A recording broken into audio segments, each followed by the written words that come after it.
Hi guys, Sunday ngayon, so naisipan namin pumunta sa Diwata Paris Overload. So eto na nga, pagdating namin doon, pumila agad kami. Medyo mahaba-haba, and then pagdating sa pila, nagbayad kami kung ano yung order namin, and then nagkataon puro Paris Overload lang, hindi available yung chicken. So ang in-order na lang namin is Paris Overload and then yung barbecue nila.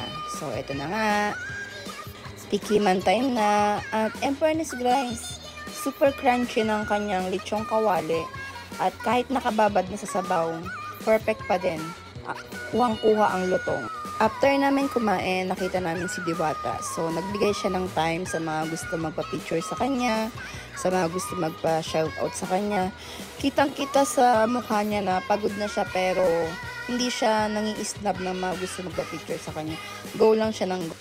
Kaya sa mga gustong itry ang Paris Diwata, gora na kayo guys. Sulit na sulit ang pila nyo, swear. Yun lang. Bye!